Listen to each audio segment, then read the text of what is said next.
할렐루야. 오늘은 이 마헬 살랄 하스바스 이 제목으로 말씀을 좀 나누려고 합니다. 지난주에 그 이사야서 7장 말씀을 전하면서 역사적인 배경을 좀 얘기를 해드렸더니 7장이 그동안 읽어도 이렇게 이해가 되지 않았었는데 뻥 뚫렸다 이런 말씀을 하셔서 제가 굉장히 기분이 좋았어요. 하여튼 여러분 이 이사야서 말씀은 오늘 이 시대적인 상황과 너무나 똑같습니다. 비슷합니다. 두려움이 임한 이 시대에 이사야서 말씀이 우리가 어떻게 이런 두려움을 극복하고 어떻게 우리가 새 힘을 내고 용기를 내서 이 세상을 이겨나갈 것인가, 그런 메시지가 이면에 흐르고 있다는 거예요. 그래서 오늘 말씀을 통해서 용기를 얻게 되어지기를 주님의 이름으로 축복합니다. 유다왕 아하스 때 유다는 북왕국 이스라엘과 아람의 그런 그 위기 앞에, 아람이 공격해 오는 그런 위기 앞에 놓이게 되었어요.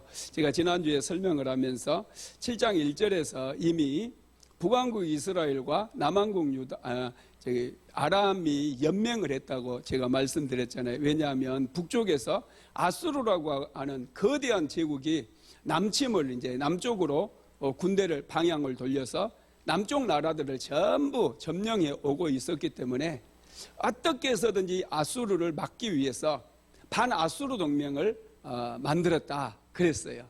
그래서 이제 먼저 아람과 이스라엘이, 북왕국 이스라엘이 반아수르 동맹을 맺고 남왕국 유다에게 너희들도 이 반아수르 동맹에 들어와라. 그런데 아하스가 가만히 생각해 보니까 아하스 왕이 반아수르 동맹에 가입을 한다 할지라도 이 아수르가 너무 강력하게 밀고 오기 때문에 상대가 되지를 않겠는 거예요. 그래서 아하스 왕이 뭐라고 얘기하느냐 하면, 나는 반아수르 연맹에 가입하지 않고 나는 그냥 아수르와 하나가 되겠다, 친아수르 정책을 펴겠다, 이렇게 얘기를 해요. 그러니까 얼마나 기분 나쁘겠어요. 그래서 북왕국 이스라엘과 아람, 이 북왕국 이스라엘의 왕이 베가 왕이었는데 베가와 아람 왕 르신이 서로 연맹을 해가지고 남왕국 유다를 쳐버린 거예요.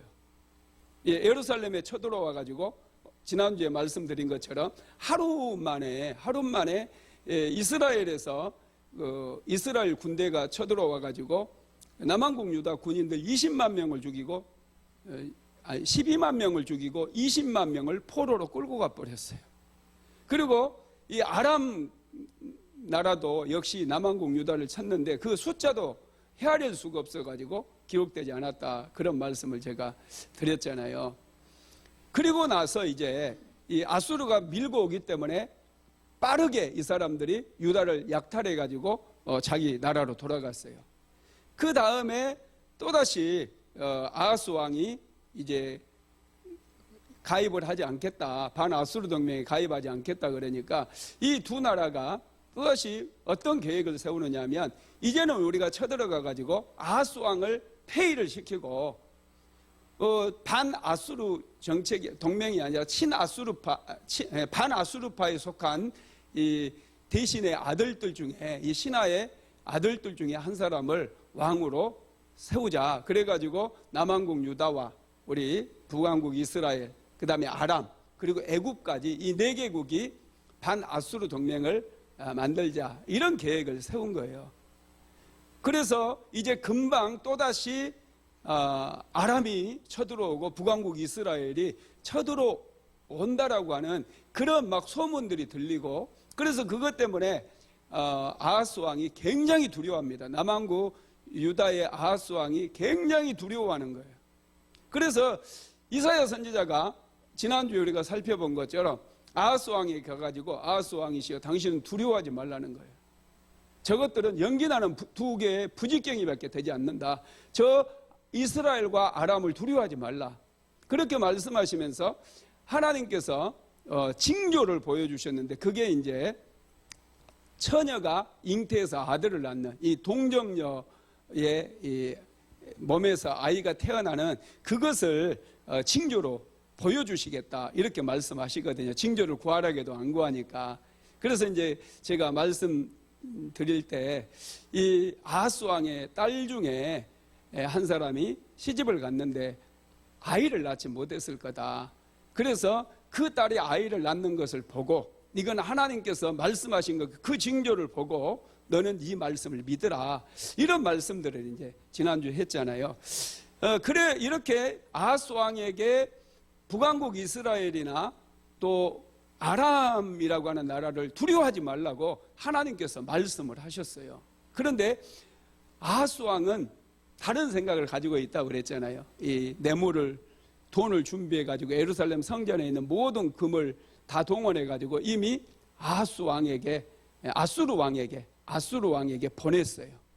그래서 아수르를 통해서 북왕국 이스라엘을 견제하고 아람 나라를 그들을 쳐버림으로 그들이 이제 외교적으로 이 문제를 해결하려고 한 거예요. 그래서 이사야 선지자가 분명히 아하스 왕에게 하나님을 의지하라. 이런 어려운 상황 속에서도 하나님께서 당신들 지켜주시니까 너는 두려워하지 말고 이런 징조를 보고 하나님을 믿으라고 했지만은 아하스 왕은 하나님을 믿지를 않습니다. 오히려 자기가 세운 계획을 실행해 나가는 거예요. 그래서 오늘 본문이 하나님께서 이제 아하스 왕이 말씀을 듣지 않기 때문에 하나님의 말씀을 듣지 않기 때문에 일반 백성들에게 하라고 하는 그 말씀이에요. 오늘 본문이. 그래서 여러분 일반 백성들에게 하나님께서 뭐라고 말씀하시느냐 하면은 너는 1절 한번 읽어볼까요? 1절 시작. 여호와께서 내게 이르시되 너는 큰 서판을 가지고 그 위에 통용 문자로 마헬살랄 하스바스라 쓰라. 아멘. 마헬살랄 하스바스라고 쓰라는 거예요. 이 큰 서판에다가 큰 이런 그 칠판 같은 그 서판에다가 마헬살랄 하스바스라 이렇게 써라 그랬어요. 그것도 통용 문자로. 통용 문자는 백성들이 쓰는 그런 문자예요. 백성들이. 일반 백성들, 일반 서민들이 쓰는 그런 문자로 마헬살랄 하스바스 이렇게 쓰라는 거예요. 그런데 여러분 이제 우리가 이런 마헬살랄 하스바스 이 말씀이 무슨 뜻이냐 하면은요, 마헬 노략이라는 뜻이에요. 히브리어로 살랄 빠르고, 하스 약탈, 바스 급하다. 이 말이 무슨 말이냐? 노략은 빠르고 약탈은 급하다라는 뜻이에요. 그런데 여러분 이 말을 가만히 한번 생각해 보세요. 주어가 없고 목적어가 없어요. 누가 약탈을 하고 누가 약탈을 당하는지 그게 없어요. 마헬살랄 하스바스, 약탈은 빠르고 노략은 급하다. 이게 끝이에요. 그래서 이 말씀만 보면은요, 이 말씀만 자세히 생각해 보면 지금 남왕국 유다가 약탈을 당하고 빠르게 노략을 당한다, 급하게 노략을 당한다, 이런 의미로 우리가 볼 수 있어요. 그런데 그게 아니에요. 주어와 목적어가 분명하지 않는데 그 다음 구절에 보면은요, 주어와 목적어가 분명하게 나타나요. 그래서 여러분, 누가 약탈을 당하고 누가 노략을 당하느냐, 이것은 이 다메섹은 아람 나라의 수도예요. 다메섹이 아람 나라의 수도. 그리고 사마리아는 북왕국 이스라엘의 수도예요. 그러면 지금 누가 약탈을 당하고 누가 노략을 당한다는 얘기예요? 아람과 북왕국 이스라엘이 빠르고 급하게 약탈을 당하겠다는 거예요. 남왕국 유다는 절대로 약탈 당할 일이 없다는 거예요. 도적질 당할 일이 없다라는 거예요. 그래서 백성들에게 지금 큰 서판에다가 글을 써가지고 마헬살랄 하스바스, 약탈은 빠르고 노략은 급하다, 막 이런 말씀을 이렇게 써가지고 이제 보여준 거예요. 그런데 이걸 봐도 백성들은 도대체 주어와 목적어가 빠져버렸기 때문에 이것을 제대로 알 수가 있어요, 없어요? 알 수가 없어요. 그래서 선지자를 찾아가서 물어봐야 돼요. 도대체 이게 무슨 말입니까? 오늘날에도 여러분, 이 코로나 사태 때문에 굉장히 많이들 두려워하고 그러잖아요. 정말 우리가 두려워해야 할 대상이 누구인가? 코로나가 두려운가? 하나님이 두려운가? 이 두려움의 대상을 우리가 잊어버릴 때가 있어요. 그냥 생각도 못할 때가 많아요. 이 서판에다가 여러분 써놓고 백성들에게 보라고 하는 얘기는 백성들에게 좀 생각하라는 거예요. 생각하면서 인생을 살라는 거예요. 도대체 누가 노략을 이렇게 빠르게 당하고 약탈을 급하게 당할 것인가? 한번 생각해보고 이사야 선지자에게 찾아가서 물어나 봐야 될 거 아닙니까? 여러분, 그렇습니다. 우리가 오늘날에도 이런 전광판 많이 만들어놨잖아요. 대한민국이 잘 살다 보니까 길거리에 가면은요 전광판이 많이 설치되어 있어요. 그런 전광판에 여러분 뉴스 속보가 떠요. 속보. 여러분 보셨죠? 요즘은 이제 코로나가 속보잖아요. 오늘은 몇 명 확진됐다. 뭐 이게 이제 속보. 이런 전광판에 보면 이제 이런 얘기, 그 다음에 태풍이 올라오면 뭐 이런 태풍 소식, 이런 것들이 전광판에 뜨는데, 지금 하나님께서는 모든 지금 이스라엘 백성들에게 마엘살랄 하스바스라고 하는 이 뜻을 전하기를 원하셨어요. 백성들에게 직접적으로 이 말씀을 전하면서 너희들은 안심하라는 거예요. 두려워하지 말라는 거예요. 너희들 지금 표면적으로 보면 이 아람과 북왕국 이스라엘이 너희들을 위협하고 다시 너희들을 쳐들어와 가지고 아하스 왕을 죽이고 새로운 왕을 세운다고 거짓 소문을 퍼뜨렸지만은 그들은 절대로 남왕국 유다를 쳐들어올 수 없다는 거예요. 오히려 아수르가 그들을 밀고 와 가지고 먼저 급하고 빠르게 노력하고 약탈해 가버린다는 거예요. 할렐루야. 여러분, 그렇습니다. 우리는 이런 하나님의 그 말씀을 좀 이해하게 되면, 하나님의 마음을 이해하게 되면 이런 코로나 시대에도 얼마든지 안심할 수 있습니다. 그래서 이제 두 번째로는요, 제사장에게 하나님의 말씀을 공중하라고 그래요. 2절 한번 같이 읽어볼까요? 시작. 내가 진실한 증인 제사장 우리야와 여레베기야의 아들 스가랴를 불러 증언하게 하리라 하시더니. 아멘. 요즘 정치인들 공약 많이 하잖아요. 그런데 일반 백성들은 정치인들이 공약을 해도 잘 믿지를 않아요. 왜냐하면 하도 많이 속아가지고. 당시 거짓 선지자들이 굉장히 많았어요.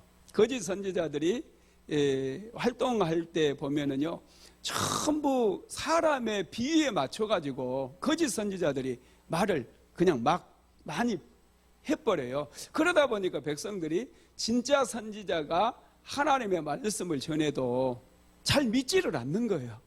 그래서 하나님께서 지금 이사야 선지자에게 뭐라고 말씀하시느냐면, 이 마엘살랄 하스바스, 이 말을 제사장 우리야라고 하는 제사장이 있잖아요. 이 진실한 제사장 우리야에게 공증을 받아라. 그에게 공증받으라는 거예요. 이것은 하나님께서 반드시 이루겠다라고 약속하신 말씀이다. 약속한 말씀이다. 도장을 딱 찍는 거예요. 이건 분명하게 이루어질 일이라는 사실을 증언하게 하라는 거예요. 그런데 여러분, 사실 이 진실한 증인 제사장 우리야라고 그랬는데, 이 제사장은 그닥 진실한 사람은 아니에요. 이 역대하 28장 이렇게 쭉 읽어보면은 아하스 왕이 나중에 그 아수르가 아람 나라를 정복하고 아람의 수도였던 다메섹을 점령을 해요.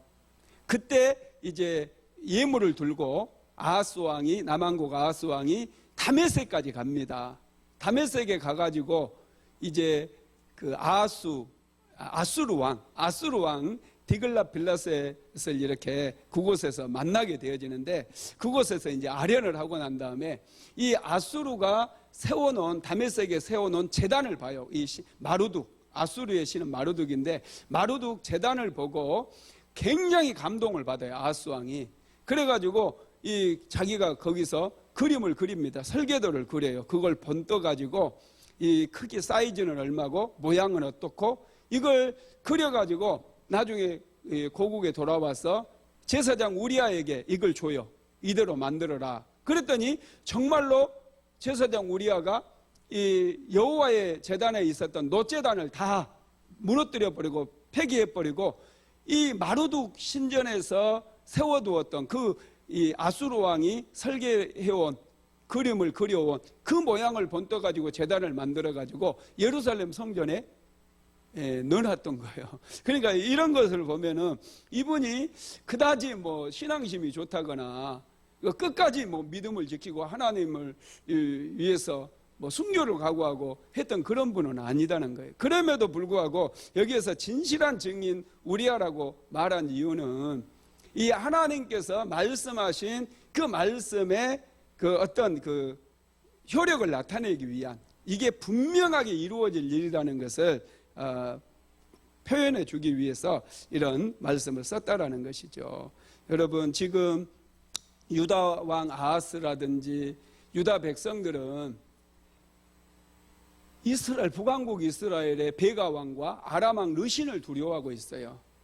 그들이 이번에 쳐들어오게 되면 남왕국 유다 아하스 왕을 제거해버리고 새로운 왕을 옹립시킨다 이런 소문을 많이 퍼뜨렸기 때문에 그리고 반드시 쳐들어온다 그런 소문을 퍼뜨렸기 때문에 지금 굉장히 두려워 떨고 있거든요. 그런데 하나님께서는 그들은 연기만 피우는 부직경이라는 거예요. 그들은 소문만 무성하게 내고 연기만 피우다가 절대로 쳐들어오지 못하고 불 꺼져버리는 그런 두 개의 부직경이에 불과하다. 그것을 말씀하면서 너희들은 두려워하지 말라는 거예요. 여러분 코로나가 우리를 절대로 지옥으로 보낼 수 없어요. 절대로 두려워하지 마세요. 뭐 보니까 뭐 좀 이상한 그런 분들도 코로나 걸려가지고 또 잘 살아서 나오더라고요. 병원에 입원했다가 뭐 퇴원하기도 하고 살아서 나온 모습을 보면서 아 저거 뭐 별거 아니네 이런 생각들을 여러분들도 하셨을 텐데 너무 두려워하지 마시기 바랍니다. 여러분 우리가 정말로 두려워하고 경외해야 될 대상은 하나님이라는 거예요.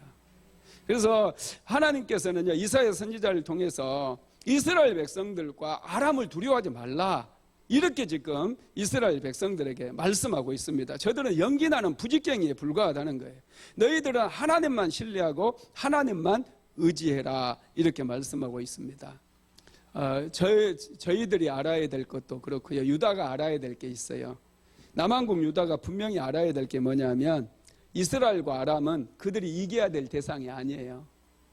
남왕국 백성과 아하스 왕은 여러분 이 두 나라는 하나님의 처분에 맡기기만 하면 돼요. 코로나 바이러스도요 저와 여러분이 이겨야 될 대상이 아니에요. 하나님께 맡기면 돼요. 하나님께서 완전히 사라지게 해야 돼요. 제가 전에도 스페인 독감 얘기를 잠깐 한 적이 있는데 스페인 독감 때문에요 엄청나게 많은 사람들이 죽었어요. 이걸 백신으로도 잡을 수가 없고 이 치료제로도 잡을 수가 없었어요. 2년 동안 이 스페인 이 독감이요 엄청나게 유행을 하다가 어느 날 갑자기 사라져 버렸어요. 어느 날 갑자기 완전히 사라져 버린 거예요. 백신이 나와서도 아니고 치료제가 나와서도 아니고 어느 날 갑자기 사라진 거예요. 신기하지 않습니까? 2년 동안 기승을 부리다가 이게 여러분 하나님의 은혜예요. 하나님께서 함께 하시면 어느 날 갑자기 코로나 바이러스는 완전히 사라지는 거 믿으시기를 바랍니다.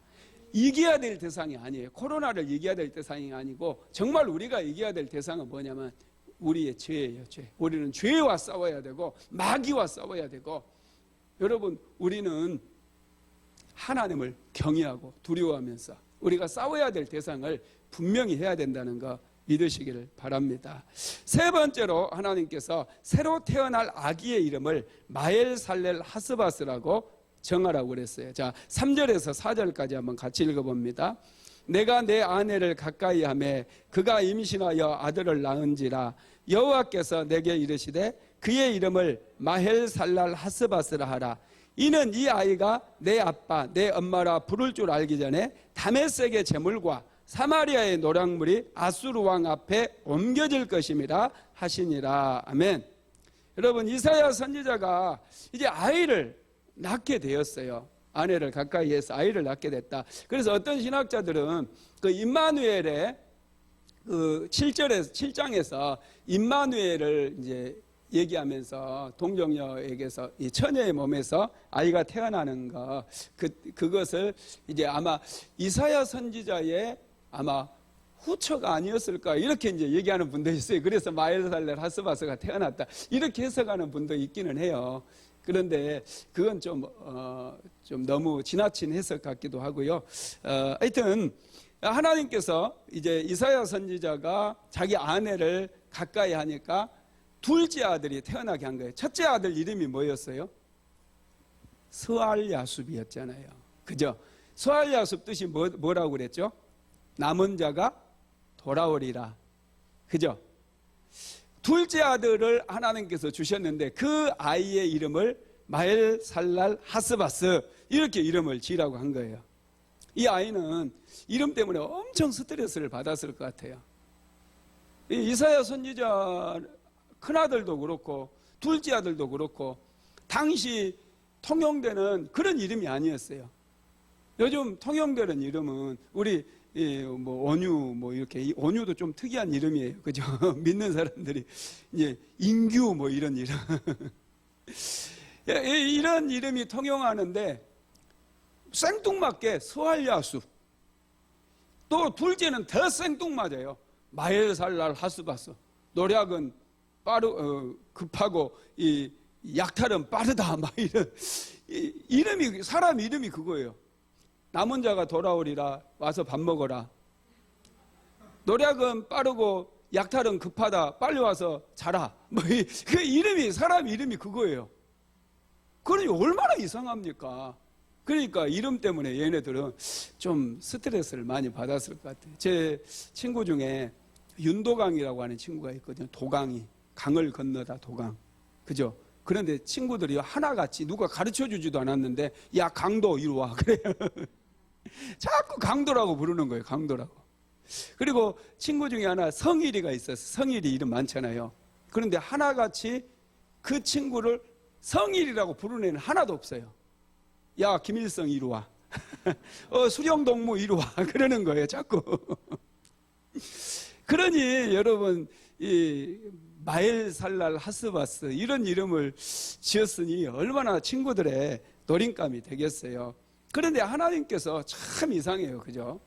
이사야 선지자의 아들의 이름을 스알야숲이라고 짓게 하고 마엘살랄 하스바스라고 짓게 했어요. 왜 이런 이름을 짓게 했을까요?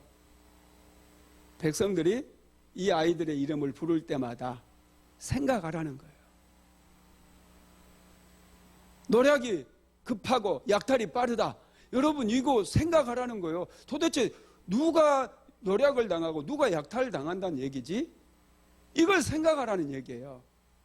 그런데 이제 4절에서 분명하게 이 주어와 목적을 얘기를 해주잖아요. 이 아이가 내 아빠 내 엄마라 부를 줄 알기 전에 다메섹의 제물과 사마리아의 노량물이 아수르 왕 앞에 옮겨질 것임이라 이렇게 분명하게 말씀했어요.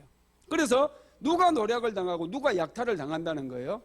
이 아람과 북왕국 이스라엘이라는 거예요. 남왕국 이스라엘을 그들이 겁박하고 지금 남왕국 이스라엘을 쳐들어와서 아하스 왕을 죽이고 새로운 왕을 옹립해야겠다고 그들은 큰 소리를 치고 그냥 소문을 막 퍼뜨리고 그랬는데 정작 하나님의 계획은 어디에 있었느냐? 이 북왕국 이스라엘은 자기들 걱정이나 했어야 되는 거예요.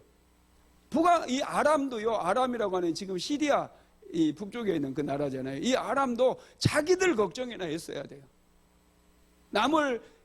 남에게 이 남왕국 유다에게 위협을 가하고 뭐 그냥 막 부짓게 연기나 피우기 전에 자기 자신들을 먼저 돌아봤어야 돼요. 왜냐하면 하나님의 계획은 그들을 먼저 치는 거예요. 그들이 먼저 도적질 당하고 그들이 먼저 약탈을 당하는 거예요. 그것도 급하고 빠르게. 여러분 그렇습니다. 이 마엘살랄 하스바스가 태어나가지고 이 아이가 엄마, 아빠 이런 말을 하기 전에 이미 다메섹, 아람의 수도 다메섹과 북왕국 이스라엘의 수도 사마리아는 완전히 패망하고 멸망하고 약탈을 당해버린다는 거예요. 그래서 그 조공물들이 약탈물들이 아수르 왕 앞에 탁 놓이게 될 것이다. 이렇게 말씀을 하고 있다라는 거예요. 그리고 네 번째로 이제 남한국 유다에게 마지막으로 유다 백성들에게 이사야 선지자가 하시는 말씀이 있는데요. 그 말씀이 5절에서 6절에 기록되어 있어요. 같이 한번 읽어보겠습니다. 여호와께서 다시 내게 말씀하여 이르시되 이 백성이 천천히 흐르는 실로아 물을 버리고 르신과 르말리아의 아들을 기뻐하느니라. 아멘. 남한국 유다 아하스 왕과 백성들이 지금 선택한 길이 어떤 길이고 그 결과가 어떻게 될 것인지를 말씀하고 있는 거예요. 이 백성들이 천천히 흐르는 실로아 물을 버리고 북쪽의 르신과 르말리아의 아들 베가를 기뻐한다, 이렇게 말씀했는데, 천천히 흐르는 실로아 물이 여러분 어떤 물입니까? 천천히 흐르는 실로아 물. 우리가 7장을 말씀을 나누면서 아하스 왕이 북왕국 이스라엘과 아람이 그렇게 위협을 해왔을 때 이제 곧 전쟁이 일어날 줄로 생각하고 수로를 점검하기 위해서 세탁자의 밭에 갔다는 얘기 여러분 지난주에 보셨죠? 이 이스라엘의 특별히 예루살렘에는 이 보통 큰 도시가 세워지면요, 큰 강이 흐르는 그곳에 큰 도시가 세워지거든요. 서울에 무슨 강이 있어요? 한강이 있죠. 부산에 무슨 강이 있어요? 낙동강이 있어요. 이렇게 대도시에는 반드시 이 큰 강물이 흐릅니다. 그래서 이집트의 애굽에는 나일강이 흐르고요, 이 바벨론이나 아수르가 일어났던 그 메소포타미아 지역에는 유프라테스 강과 티그리스 강이 흘렀어요. 그래서 그런 그 강물이 흐르는데 큰 도시들이 만들어지는데, 예루살렘은 여러분 누가 정해준 도시예요? 하나님께서 하나님의 도성으로 그곳을 지정해 주셨어요. 그런데 이 예루살렘에는 사람은 많이 사는데 강물이 없어요. 강물이. 이 도성으로 흐르는 강물도 없고, 또 예루살렘 자체가 그 천혜의 요새라고 그랬잖아요. 좀 지대가 높은 곳에 있어요. 물이 비가 와도 다 흘러내려 버리는 그런 곳이에요. 그래서 예루살렘에는 강물도 없고 샘도 거기서 파도, 우리나라는 땅만 파면 샘이 나와요. 참 우리나라 좋은 나라예요. 그런데 거기는 샘을 파도 물이 안 나와요. 그래서 이 예루살렘 도성 밖에서 이 수로를 파가지고 이게 이제 예루살렘 도성 안으로 이 물을 끌어들여야 되는데, 이 수로를 파는 일을 누가 합니까? 크게 넓혀가지고 확장해가지고 수로를 정비했던 왕이 히스기야 왕이에요. 히스기야 왕은 아하스 왕 다음 왕이거든요. 그러니까 이 아하스 왕 시대에는 이 수로가 있긴 있었는데 물이 조금씩밖에 안 왔어요. 조금씩밖에. 나중에 히스기야 왕이 이 지하로 동굴을 더 파가지고 완전히 히스기야 터널을 만들어가지고 많은 물이 들어오게 그렇게 했습니다. 그 전에는 이 물이 수로가 만들어지지 않았기 때문에 물이 예루살렘 성으로 들어오기는 하는데, 이게 천천히 조금씩 이렇게 물이 들어온 거예요. 이것을 천천히 흐르는 실로아 물이다, 이렇게 표현을 했습니다. 이 물은, 그런데 놀라운 것은 이 물이 비록 천천히 흐르고 그렇게 많은 강물은 아니지만은 이 물 때문에 예루살렘 사람들이 사는 거예요. 이 물이 없으면, 이 물이 끊어져 버리면 그들은 죽은 목숨이에요. 그래서 아하스 왕도 지금 북왕국 이스라엘과 아람 왕이 쳐들어온다 그럴 때 제일 먼저 전쟁 무기를 점검하는 것도 아니고 이 수로를 점검하는 거예요. 이 수로를 통해서 물이 예루살렘으로 꾸준히 공급이 돼야만이 그들이 전쟁을 치를 수 있고 버틸 수 있거든요. 그래서 이 수로를 이렇게 정비를 했어요.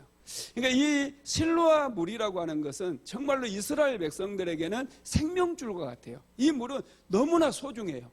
애굽의 나일강처럼 많이 흘러내리는 그런 물은 아니지만은 반드시 이스라엘 백성들이 살아남기 위해서, 남한국 유다 사람들이 살기 위해서는 이 물이 정말로 중요해요.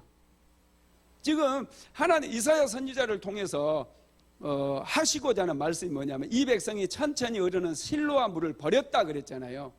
이게 뭐냐면 실로아 물이 상징하는 게 있다는 거예요. 그게 뭐냐? 바로 하나님의 은혜라는 거예요. 하나님의 은혜는 우리 눈에 잘 보이지를 않아요. 한꺼번에 그냥 애굽의 나일강처럼 범람해가지고 은혜의 폭포수 속에 우리가 살아가게 하는 그런 예는 거의 없어요. 큰 붐이 한번 올 때는 그런 경우들이 있는데, 일반적으로 하나님의 은혜는 정말 천천히 흐르는 것 같고, 은혜가 있는 것도 같고 없는 것도 같고, 그런데 이 은혜를 안 받으면 어떻게 돼요? 우리가 죽어요. 죽어. 코로나 시대에 여러분, 이 천천히 흐르는 이 은혜가 잘 느껴지지 않을 수 있어요. 비대면으로 예배를 드리다 보니까 더 이 은혜가 느껴지지 않을 수 있어요. 그런데 여러분, 이 은혜를 붙잡으자는 얘기예요. 천천히 흐르는 그 실로아 물을 너희들이 무시해버리고, 지금 아람의 군대, 저 이스라엘의 군대가 온다고 너희들이 이 물을 무시해버리고 하나님을 의지하지 아니하고 그냥 친아수르 정책이나 반아수르 정책 어느 쪽으로든지 가면 안 된다는 거예요. 너희들에게 주어진 이 은혜, 하나님의 은혜, 이것을 소중히 여기라는 거예요. 코로나 바이러스가 여러분 삶을 좀 스트레스 쌓이게 하죠. 만나고 싶은 사람도 있는데 만나지도 못하고, 이번 또 추석 명절에는 고향도 못 가게 하잖아요. 고향도 좀 가지 말라고 정부에서 막 요구하잖아요. 예배를 드려야 우리가 사는데 비대면 예배를 막 드리라고 그러잖아요. 그런데 여러분, 정말 우리에게 천천히 흐르는 것 같고 멈춰버리는 것 같고 비대면 예배를 드리다 보니까 하나님의 은혜가 전혀 느껴지지 않는 그런 상황인데, 이것을 버리면 안 된다는 거예요. 이걸 소중히 여기고 집에서 예배를 드리더라도 예배답게 드리라는 거예요. 이것을 붙잡아야지 너희들이 산다는 거예요. 이 정말로 놀라운 하나님의 메시지가 여러분 들어있다라는 거예요. 하나님의 은혜는요, 작기는 해도요, 전에 제가 주일날 그 에스겔서 47장을 얼마 전에 계속해서 몇 번에 걸쳐서 설교를 했잖아요. 성전 문지방에서 흘러내리는 생수는 작다고 그랬어요. 아주 똑똑 떨어지는 그런 물이었어요. 그런데 시간이 지나면서 이 물이 흘러가는데 밑으로 내려가면 내려갈수록 이 물이 점점 엄청나게 쌓여 있는 거예요. 나중에는 발목, 무릎, 허리, 온몸이 헤엄칠 정도로 그렇게 물이 많아져 버리거든요. 이 실로와 물이 똑같습니다.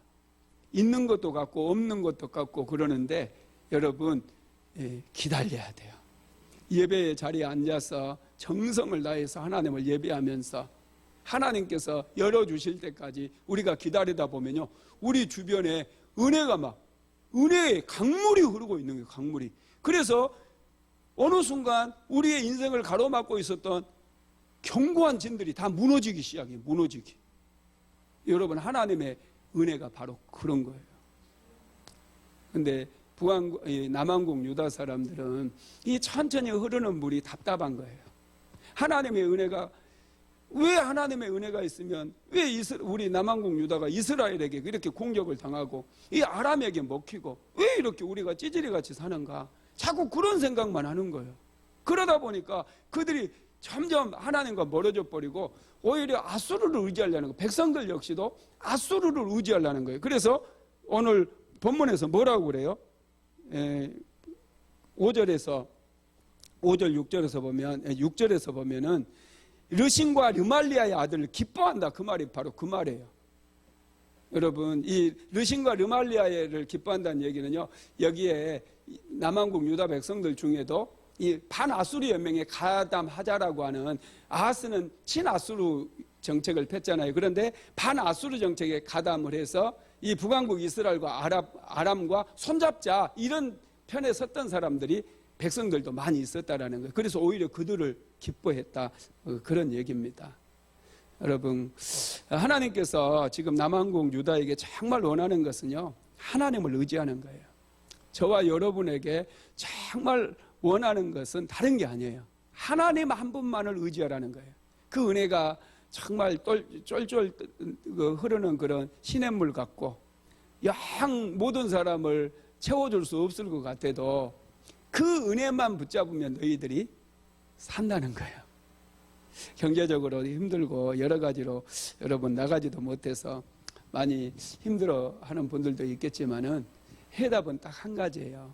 이 어려움의 때는 천천히 흐르는 이 실로와 물, 하나님의 은혜의 강물을 우리가 붙잡는 그 방법밖에 없다라는 것입니다. 사람들은 근데 너무 조급하고요, 욕심이 많아요. 뭐든지 한 방에 다 끝내려고 그래요. 은혜도 한번 크게 받아버리려고. 그런데 하나님께서는 전혀 그렇지 않습니다. 은혜를 한꺼번에 많이 주면 우리가 감당을 못해요. 그래서 천천히 흐르는 실로와 물처럼 아주 느껴지지 않을 정도의 그런 은혜들을 하나님께서 꾸준히 내려주시고, 그래서 꾸준히 그 은혜의 강물을 마시고 그 은혜의 강물을 우리가 공급을 받게 만드심으로 인해서 우리의 삶을 완전히 바꿔주셔요. 항상 여러분, 천천히 가는 사람이 멀리 갑니다. 사람들은 빠르게 시작하면 빨리 시작하면 멀리 갈 줄로 생각을 하는데 안 그래요. 천천히 가는 사람이요, 마라톤 경기를 제가 상당히 좋아하거든요. 왜 좋아하냐면은 역전이 꼭 일어나요. 반전이 일어나요. 마라톤을 하다 보면은 제가 가끔 목사님들 체육대 한다든지 또 다른 데 이렇게 체육대 하면 제가 마라톤 같은 거 꼭 뛰거든요. 저는 상을 받아요. 1등은 못해도 2등, 3등은 해요. 왜냐하면 저는 처음에 천천히 뛰거든요. 천천히 뛰다가 이제 내 페이스가 올라오면은 이제 내가 꼴등으로 뛰어요. 꼴등으로, 항상 꼴등으로 뛰다가 한 명 이기면 기분이 되게 좋아요. 이제 내가 꼴찌에서 2번째네. 그리고 한 명 또 이기잖아요. 기분 더 좋아요. 그러니까 점점 힘이 나요. 한 10바퀴 돌면요, 힘이 더 나요. 더 나. 그리고 마지막 하나 딱 남으면 이제 그게 따라잡으려고 하면 걔는 선수야. 그래서 안 돼. 여러분, 이게 우리 인생도 그래요. 한꺼번에 막 젊어서 너무 출세한 거, 그건 별로 축복 아니에요. 너무 어린 나이에 성공해버리는 거, 이거 축복 아니고 이건 저주라고 내가 전에 설교 한번 한 적이 있는데요. 여러분, 그렇습니다. 인생은요, 천천히 이 마라톤을 하는 것처럼 천천히 은혜도 받고 이 축복도 받고, 내 인생 70 됐을 때 나의 인생의 전성기를 맞이해야 되겠다, 이런 마음으로 우리가 하루하루 살아가게 되면요, 엄청나게 이게 여러분 우리 인생의 크기가 커져버리고 깊이가 깊어져요. 30대 40대 막 이렇게 막 성공하려고 그렇게 욕심 부리면요, 몸도 상하고 마음도 상하고 관계도 깨지고 그래요. 대통령을 보세요. 문재인 대통령 나이가 거의 70 다 돼가잖아요. 나이가 그 정도 돼야지 인생 정점에 올라가요. 원래 그래요. 대기업 들어가면 요즘 40도 안 돼가지고 정년돼 버리는 분도 있고 그래요. 그런 거 별로 좋아할 필요가 없습니다. 하여튼 우리는 너무 조급해서는 안 되고요, 하나님의 은혜에 만족해야 된다는 거. 그래서 우리가 세상의 원리를 받아들여 버리면, 너무 조급하게 살아가면 어떻게 되느냐, 망하는 길로 가는 거예요. 자, 7절에서 8절 같이 읽어봅니다. 그러므로 주 내가 흉용하고 창이란 큰 아수 곧 아수르 왕과 그의 모든 위력으로 그들을 덮을 것이라. 그 모든 골짜기에 차고 모든 언덕에 넘쳐 흘러 유다에 들어와서 가득하여 목에까지 미치리라. 임마누엘이여, 그가 펴는 날개가 내 땅에 가득하리라 하셨느니라. 여기에 보니까 이스라엘 백성들이 결국 어떻게 된다는 거예요? 하나님을 의지하지 않는다는 얘기죠. 그래서 이스라엘 백성들이 하나님을 의지하지 않고 이렇게 그 친아수르 정책에 가담을 해가지고 이스라엘 백성들까지도 아하스 왕이 돈을 이렇게 갖다가 아수르에 주잖아요. 그러니까 아수르 왕이 그걸 이제 어차피 그거 돈 안 줘도 북왕국 이스라엘과 아람은 그냥 치려고 생각했는데 그냥 쳐요. 그리고 어떻게 합니까? 남왕국 유다를 또 쳐들어오는 거예요. 여러분, 학교 아이들 학폭 문제 많잖아요. 꼭 얘들이 돈 뺏는 애들이 있어요. 돈 뺏는 애들이 딱 만만한 애 하나 딱 잡아놓으면 그 애는 이제 완전히 얘한테 맨날 바쳐야 돼요. 돈 한 번 빼서 한 번 딱 주면은 한 10,000원 지어주면 이 아이들이 다시는 얘 안 건들고 다른 애 건듭니까? 안 그래요. 이상하게 돈 주는 놈만 꼭 잡아다가 족치면서 패요. 그래놓고 나중에는요, 돈 없다고, 이제 우리 집에 돈 없다고 그러면 도둑질까지 시킨다니까요. 이 만만한 애가 있어요. 만만한 애가. 조폭들도 그러잖아요. 만만한 애 딱 하나 딱 찍어가지고 뽕을 뽑아버리려고 그래요. 좀 그런 그렇지만 여러분 사람은요 만만하게 생각하면요 우습게 알아가지고 자꾸 내놓으라고 그러는 거예요. 이거 하나님께서 이것을 알기 때문에 남왕국 그 왕 아하스 왕에게 이 아수르에게 돈 갖다 바치지 말라고 한 거거든요. 근데 이 돈 맛을 봐버린 아하스 왕은 이 아수르 왕은 남왕국 유다에 쳐들어와가지고 돈 내놔라, 돈 가져와라. 그래가지고 전부 긁어가는 거예요, 다. 안 내놓으면 어떻게 해요? 안 내놓으면 이제 두들겨 패는 거예요. 그래서 오늘 우리가 읽은 7절에 보면은 주 내가 흉령하고 창이란 큰 아수 곧 아수르 왕과 그의 모든 위력으로 그들을 덮을 것이다. 그들은 이제 이 이스라엘과 아람을 얘기하고요. 그 모든 골짜기에 차고 모든 언덕에 넘쳐 흘러서 유다까지 들어온다는 거예요. 남왕국 유다까지 이제 쳐들어와 버린다는 거예요. 그리고 그들이 와서 목에까지 미치리라. 이 물이, 이 아수르의 물이 남왕국 유다 백성이 목까지 이제 딱 차버려요. 이때까지 이스라엘 백성은 뭐 한다는 거예요? 이때까지 빼앗기고 터지면서도 하나님의 이름을 부른다 안 부른다? 안 부른다는 거예요. 그러다가 입에까지 딱 치니까 어떻게 되느냐? 목에까지 딱 이제 그 물이 와닿으니까 임마누엘이여 그가 펴는 날개가 내 땅에 가득하리라 하셨느니라. 이 말이 뭐냐면 그때서야 비로소 남왕국 유다 백성들이 하나님의 이름을 불렀다는 거예요. 하나님의 이름을 부르고 하나님 우리 죽게 생겼으니까 제발 좀 우리를 구해달라. 그때서야 비로소 기도했다는. 그런데 하나님께서 얼마나 좋으신 하나님인지 여기에서 임마누엘이 나와요. 임마누엘 모습이 어떻게 나와요? 큰 새의 모습으로 나오잖아요. 날개가 내 땅에 가득하리라. 하나님께서 지켜주시겠다는 거예요. 그 목까지 차는 그 아수르가 목까지 조여가면서 위협하고 협박하는 그 상황 속에서 드디어 남왕국 유다가 하나님 앞에 기도하고 하나님께 부르짖었더니 남왕국 유다는 망해요, 안 망해요? 안 망해요, 안 망해. 하나님께서 함께 하시고 하나님께서 은혜의 날개로 남왕국 유다를 지켜주신 거예요. 그래서 여러분 아수르가 침략할 때 아람은 완전히 나라가 망해버렸어요. 아람의 수도였던 다메섹에 아수르의 수도를 옮겨버려요.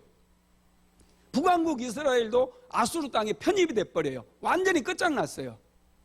그런데 남왕국 유다는 망했다고요? 안 망했다고요? 안 망했어요. 왜요? 아수르 물이 막 아수르 군대가 물밀듯이 쳐들어오는 그 상황 속에서 이제 이사야 선지자의 그 약속이 성취되어지는 그런 모습을 보고 그들이 그 급박한 상황 속에서 하나님께 기도한 거예요. 그랬더니 하나님께서 그들을 지켜주신 거예요. 와, 놀랍죠? 진짜 놀라워요.